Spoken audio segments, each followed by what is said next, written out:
দর্শক সরাসরি সংযুক্ত করলাম আজকের পত্রিকার ফেসবুক পেজে। ক্যাম্পাসে সন্ত্রাস ও দখলদার একটি মুক্ত শান্তিপূর্ণ শিক্ষার পরিবেশ নিশ্চিতের দাবিতে কিন্তু বাংলাদেশ খেলাফত ছাত্র মজলিস ঢাকা মহানগর কিন্তু ঢাকা বিশ্ববিদ্যালয়ের রাজু ভাস্কর্যে কিন্তু তারা কিছুক্ষণ আগে একটি সংক্ষিপ্ত সমাবেশ করেছেন এবং সেই সংক্ষিপ্ত সমাবেশ শেষে কিন্তু তারা সেখান থেকে কিন্তু তারা তাদের যে মিছিল বিক্ষোভ মিছিল সেই বিক্ষোভ মিছিলটি কিন্তু তারা শুরু করেছেন এবং এই মিছিলটি কিন্তু আসলে শাহবাগের দিকে অর্থাৎ ঢাকা বিশ্ববিদ্যালয় যেই যে মসজিদটি রয়েছে সেই মসজিদটি কিন্তু এগিয়ে যাচ্ছেন।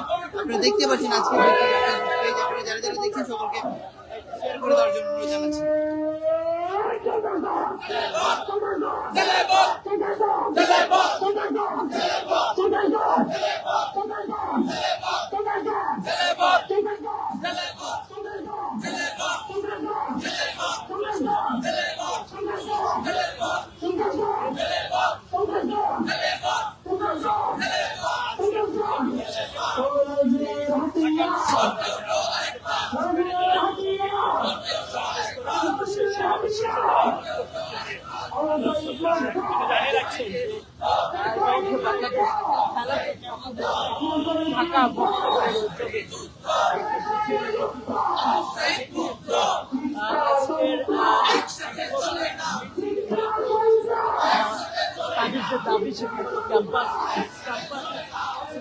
দেখতে পাচ্ছেন যে আন্দোলনকারীরা কিন্তু স্লোগান দিচ্ছে যে শিক্ষা সন্ত্রাস একসাথে চলে না, সন্ত্রাস ধর জেলে বল।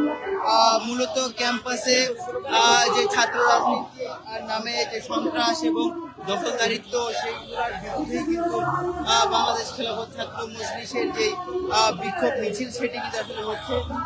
গত কয়েকদিন আগে যে জগন্নাথ বিশ্ববিদ্যালয় এবং জগন্নাথ বিশ্ববিদ্যালয় সহ ঢাকার বেশ কয়েকটি জায়গায় ছাত্রদল এবং ছাত্র শিবিরের যে সংঘর্ষ সেই সংঘর্ষকে কেন্দ্র করেই কিন্তু খেলাফত ছাত্র মজলিসের আজকের এই বিক্ষোভ মিছিল।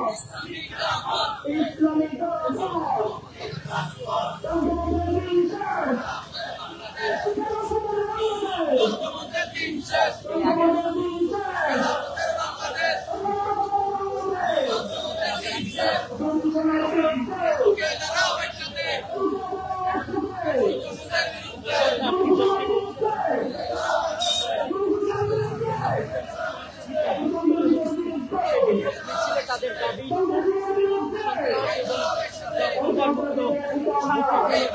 দাবিতে বাংলাদেশ খেলাফত ছাত্র মজলিস ঢাকা